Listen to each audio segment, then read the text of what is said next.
Welcome to The Other Coast, a podcast dedicated to the Malifaux meta in Los Angeles. My name is Jeff, and with me here tonight is another SoCal player, Colgan. Hey everyone. Hey Colgan.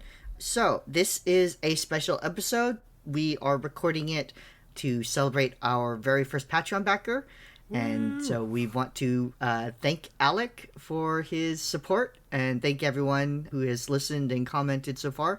We appreciate all the feedback we've received. And in response to Alec's request, this is an episode where we are going to talk about Coppelius and his suitability as a scheme runner and whether or not we would take him. So, Colgan, to start out, I guess if we're going to evaluate Coppelius as a scheme runner, we probably need to know what a scheme runner is and what the traits of a successful scheme runner would be. So, could you just start us off with a short explanation of what we're looking for in terms of a scheme runner and what even that term means? So when we're talking about scheme runners, we're talking about models that have the ability to effectively place scheme markers on the board. So we're mainly looking at schemes like breakthrough or maybe leave your mark. And the trademarks of a good scheme runner are high movement, so they're able to move around the board much more effectively than other models and in fewer activations. Generally, you want some way of dropping scheme markers with either like a bonus action or to be able to do it while engaged with something like Don't Mind Me.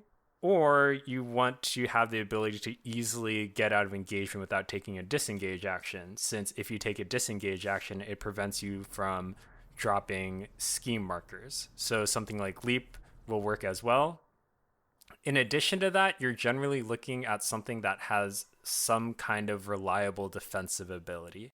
Maybe something like Serene Continence or Manipulative to make it a lot less attractive or a lot less efficient for enemy models to attack your scheme runners because they're trying to avoid battle and take as little damage as possible and just focusing on dropping schemes and getting to where they need to on the board. Okay, so Interact is an action that any model can take unless it's insignificant, as long as it's not engaged. So because any model can take it, is this a situation where you would maybe want less expensive models as a rule? I think in general you are wanting to aim for less expensive models, but I guess there's really two ways of thinking about it. You either want to have a couple of cheap models that you can threat multiple places on the board and force the enemy to kind of split attention to try and stop these little like 4 or 5 cost models from dropping scheme markers and scoring you points. But there are also some more expensive models that are very effective at what they do. Maybe they get a lot of extra movement, or they're very difficult to deal damage to or kill. For example, something like the Midnight Stalker, who's considered an excellent scheme runner, who's fairly expensive. I believe he's 8 stones. Yeah, I think so. Yeah, but with his ability to come back from the dead, so after you kill him, you're able to discard a card and he heals back up to 4. Combined with a very reliable leap action and the ability to gain fast on the enemy side of the board, it makes a very good choice for a scheme runner, even though he's definitely one of the more expensive models you could set for that role. Yeah, that makes sense. So we have actually talked about scheme runners a little bit in the past in some other episodes, and it is a model role, and people online, when evaluating models, they often do talk about model roles in sort of an inflexible, preordained manner, right? So if something is a scheme runner, that is what it is supposed to do. But as we mentioned before, we tend to see model roles as a bit more flexible, and if what you need to do is score points, and the only way you could do it is to have your master go over and drop a scheme runner, well, your master is now a scheme runner this turn. So given that so much of Malifaux is contextual and you need to do whatever you need to do to score points, do you even think that this concept of scheme runners is a valuable way of thinking about models, or do you think it's kind of overblown to categorize models in this way? I think in terms of discussion and framing discussions, it's very helpful. Because, for example, if you just like go on the forums and say, all right, what's a good model of Malifaux? The answer that usually comes back is like, well, what are you trying to use them for, right? Mm-hmm. So saying you're looking for like a scheme runner kind of helps frame it, because a lot of people have the general idea of like, as a scheme runner, again, you want like good movement, an ability, or a way to easily drop markers or get out of engagements. So you can place it with without having to take a disengage and losing effectiveness that way. I think, and I get the feeling that most people would agree, though, that once you get into game, it's going to change, right? There's always that saying that everyone has a plan until they get punched in the face. Mm-hmm. So I think going into a game, it's really good to kind of look at the scheme pool, look at the strategy, and think like, all right, in order to score this scheme, I'm going to need like some scheme runners who are able to like effectively play scheme markers, or if that's something you even want to pursue for the pool. So I think it's going into the game, you need to have a plan. You need to know what scheme or like how you're going to use your models within the game. But once you get in the game, the most important thing you can do is adapt to the situation. So like that might be maybe your scheme runner runs in and acts as a tar pit while your master runs around dropping scheme markers to score you points. Yeah, I would agree with that. And I would say that I do believe model roles are a useful way to evaluate models in Malifaux. And I think, at least in my experience, oftentimes the winning crew is the one that is able to utilize their models in sort of the manner that's most efficient for them, right? So when the scheme running models get stuck in the fight and they end up being just kind of suboptimal beaters or even just victims, then the player didn't get a lot of value from them. But when you're able to use your intended scheme runners as scheme runners, you're using them in sort of the most efficient manner possible. And so that's going to tend, I think, to increase your chances of winning.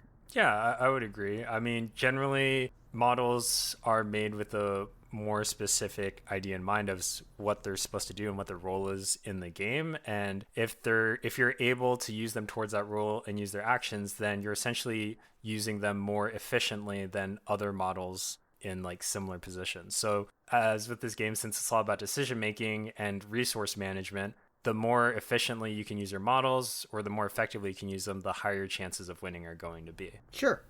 So then in that spirit, is Coppelius a good scheme runner? I guess we'll kind of like frame it. So again, we're going to frame it in the idea of a scheme runner. So in a scheme runner, we're looking for something with high movement, some way to easily drop scheme markers, and some kind of reliable defensive tech to make sure they can actually take a few hits before getting removed from the board, or require the opponent to spend a good amount of resources in removing them from the board. So in the case of high movement, I think Coppelius definitely fits the bill. He has 7 movement, which I think is one of the highest moves in the game. I think there's maybe only like 1 or 2 models that beat that. However, one thing that kind of holds us back a little bit is the fact that he doesn't actually have a way to ignore terrain. So if there's a lot of severe terrain on the board or a lot of things that are blocked off, he might be a little less ideal in a scheme running position. Right, especially in a keyword that has a lot of incorporeal already. Right. And I mean, I guess that's something we can discuss a little bit later, but you know, when we're talking about scheme running, like it also depends on kind of what choices you have available to you, right? So like in a keyword where you have access to a lot of incorporeal, even though Coppelius in general might be considered a good scheme runner within his keyword and how you would normally take him, he might not be prioritized for that role. So I guess onto the second thing, as far as defensive tech, he has Terrifying 11, which is all right. Terrifying is always nice to have, but it's a little bit hard to evaluate because if the enemy's able to get, or if they have easy access to Ruthless, then it's effectively nullified, and it's not something that's really reliable. Yeah, and also 11, I mean, 11 also isn't that high, right? So if they're willing to dedicate the resources to it, Terrifying is just going to increase the cost of taking him out. But usually, again, if this is your goal, if you've decided it's something you need to do and you're willing to spend the cards from hand to do it, you should be able to circumvent an 11 Terrifying on most models at a fairly moderate cost. No pun intended, but it'll take kind of low moderates for the most part to do it. Right. But again, you know, if they don't have anything with Ruthless, you know, at least getting some cards out of the hand is nice because you're draining a few more resources that way. Though, of course, ideally, your scheme runner isn't dying before it accomplishes its goal. So I feel like overall, as far as defensive, he also has regeneration and Feed on Fear, so he has a way of healing up, and he has a decent health pool, so 9 health, which makes it so he'll usually survive at least like 2 turns or like 2 full activations for the enemy to try and take him out.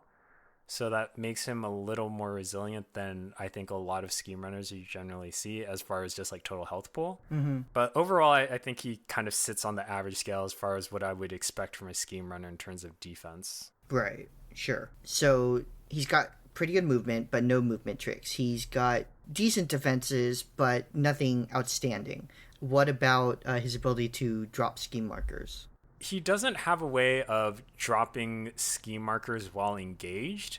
He is able to kind of cheat out with agile, but there is one thing that I see come up in the discussion a lot, which is some people will frame scheme runners as, are they able to drop 2 scheme markers in a single activation? Mm-hmm. So generally, in order to do this, like, you'll need something.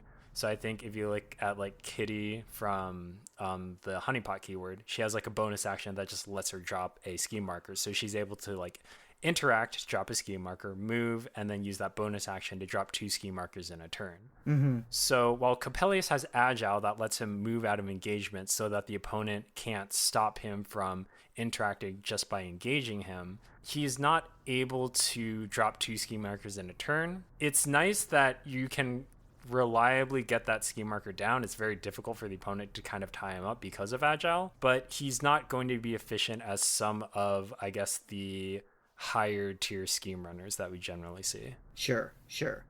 So it kind of sounds like, and you might expect this because of his 9 stone cost, that he is a fairly decent model, like a model of high quality. And, you know, the fact that he has kind of like 9 stones worth of development points is giving him a high move and some of these defensive things. And so he's a decent scheme runner because the model itself is fairly decent. Would that kind of be a correct assessment? Yeah, I definitely agree with that. So then what are some of the things that might indicate that he's not a great scheme runner, or even that you might take him in your crew but not necessarily as a scheme runner? Right, so we kind of touched on a little bit, like, no way of being able to ignore terrain is a big negative in my mind as far as scheme running, because you want a reliable way to get across the board or be able to like avoid the enemy or force them again to like spend actions trying to chase down your scheme runner or like expend a lot of resources.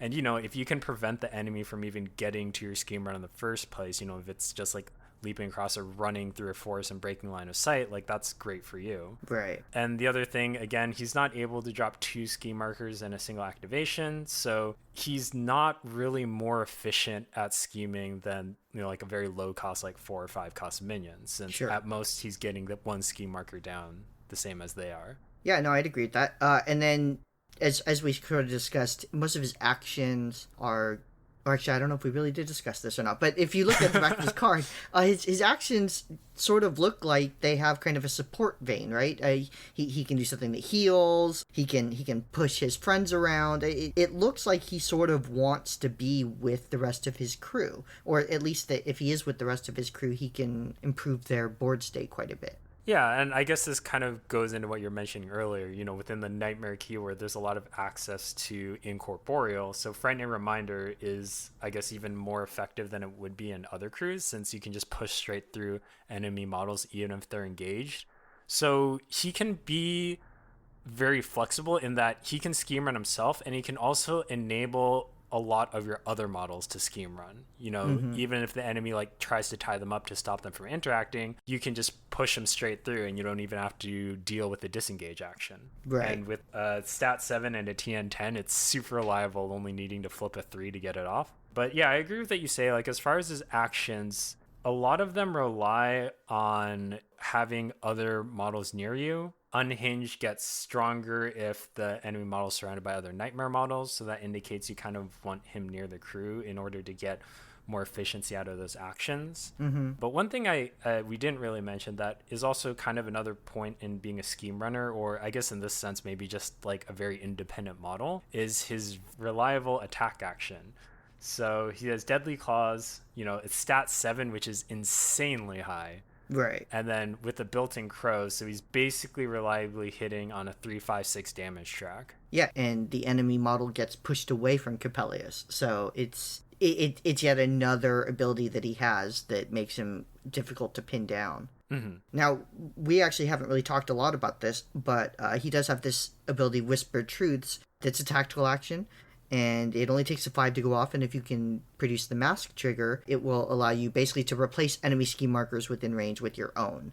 So, you know, this would seem to indicate to me that whatever his viability as a scheme runner in kind of the general sense, he may have a special utility with schemes like leave your mark or the second point of claim jump, where you know that you need scheme markers in a particular place, and you also know that if your enemy is going to be contesting that scheme, if they also have the same scheme, they're going to need the same thing down, and you can, maybe efficiently convert their markers into yours.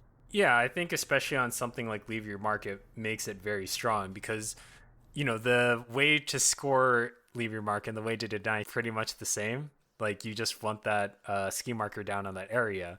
So it becomes, like, really difficult for the opponent to try and prevent this if you have Coppelius just waiting in the wings, like 10 inches away, ready to just run in there and flip the ski marker if they're trying to prevent it. Or, just run in and drop it after everyone else has moved. Yeah, yeah. I don't know why I said claim jump. Claim jump doesn't need a ski marker, but for some reason I thought it did. It's just any time I think that you know that your opponent needs a marker in a particular place, and if you think that that's a scheme that they're likely to take because of the matchup, or because you know this player and you know they favor that scheme, Coppelius could become a. It could increase Coppelius's efficiency for you in that matchup. And since we do often talk about how contextual Malifaux is, if you can glean those insights where you understand what's going to be good into a matchup, it can elevate a model that's maybe just okay or maybe even marginal into a model that's the right pick for that situation. Yeah, definitely. I mean, I think it's one of those things that just kind of forces pressure on your opponent to respond correctly, right? Mm-hmm. If Leave Your Mark is in the scheme pool, they're taking Coppelius, it's like it becomes a lot more difficult to defend that. Maybe they need a lot more resources, and you can either get them to dedicate a lot of resources to ultimately not being able to prevent that score, or just having them kind of do part of the work for you. Right. So if your opponent took Coppelius and is using him in sort of a traditional scheme runner mold, and by which I mean a lot of games, not every game, but a lot of games fall into this sort of mold where there's a scrum in the middle or at in some point in the board, and then there might be some other models kind of off on the side trying to scheme run, right, like trying to achieve other goals. If your opponent took Coppelius and is using him as one of these models on the side, what would you do to stop Coppelius? So again, it depends. So I guess, like, personally, this is where the cost of Coppelius starts to come into play, right? So he's a 9 cost model. So when you're hiring Coppelius, you are giving up like a fairly, another high cost model that could be used for, maybe fighting or controlling part of the board. Mm-hmm. And if you're using them purely to scheme run, I might just look at it and think, like, it's not even worth it for me to try and prevent him from running these schemes. And I'm just going to capitalize on the fact that the enemy is just going to be using this 9-point model to like run up the side of the board and just try and score these 2 points. And like, all right, I'll just give up those 2 points. I'll force the pressure on the enemy. I'll hold them. I'll score. I'll deny them points, like either on strat or on other schemes. And I'll focus on my own goals, and I'll just kind of let that go and just push my like 10 stone advantage. Right, and this is actually, I don't think this really gets talked a lot, but if you kind of take this position that, okay, I'm not really going to contest Coppelius because it's going to take too many resources, I'm just going to do his thing, and I'm going to do my thing and get the same amount from it. The fact that Coppelius is 9 points is kind of dead stones, right? Because the same, if it was an Insidious Madness and it was 7 stones and it just dropped these markers, it would have done the same thing, but for 2 fewer stones. And I understand that you can say that, well, if it was a different model, maybe I would hunt it down or whatever. But ultimately, in the role that it played in the game, he walked up and dropped markers, and there were possibly cheaper ways to achieve that. And what was the opportunity cost in selecting Coppelius?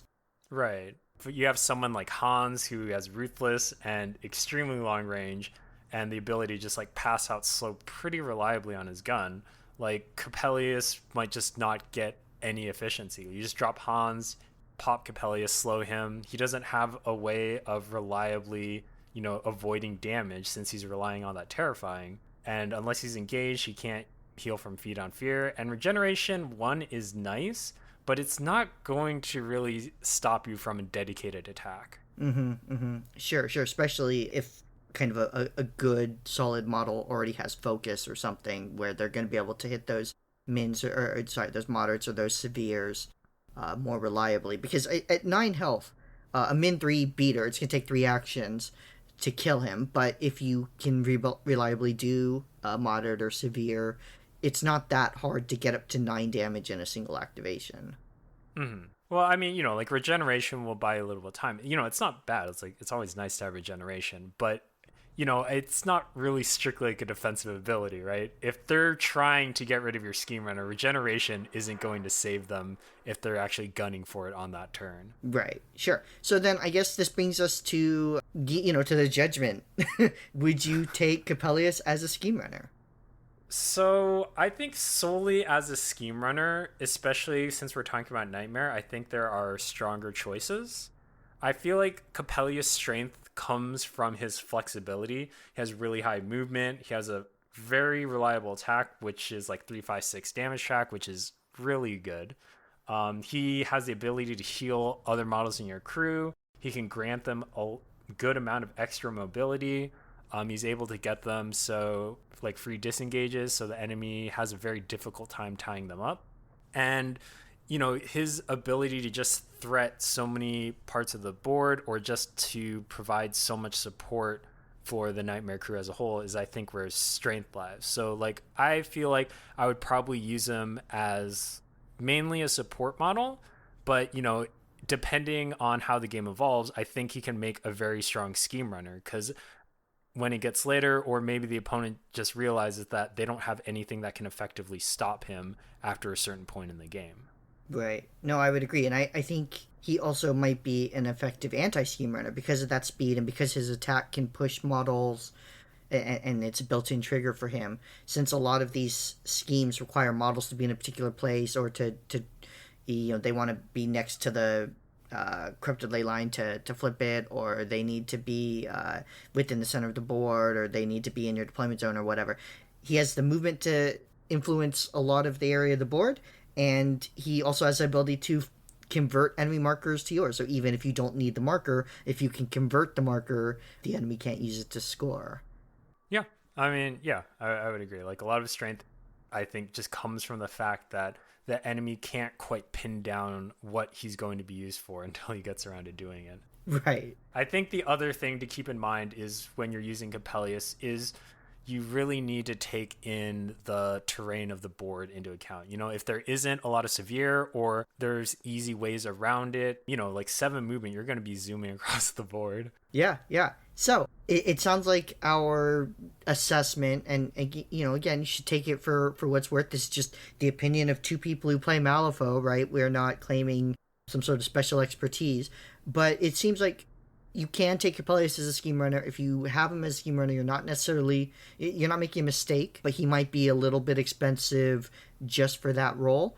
But if you can take him and maximize his support options, he can be very effective in certain schemes. And he also, you might find a moment in the game when he can break off and do the things that you need done to score points and win you the game. Yeah, I would agree. I think there's a lot of strength in having those flexible models in your crew. Yeah, all right, great. Well, I think that's probably going to do it for us talking about Coppelius. Again, this episode, we made it because we wanted to take a special step and show our appreciation for our very first Patreon backer, Alec, but also as kind of a symbolic gesture towards everyone who supported the channel in any way, right? Whether you've just listened to the episodes, whether you've sent us an email or any kind of comment, or whether you do go on to support us as a PayPal or Patreon backer, however you interact with the channel, we are just genuinely very appreciative. And we play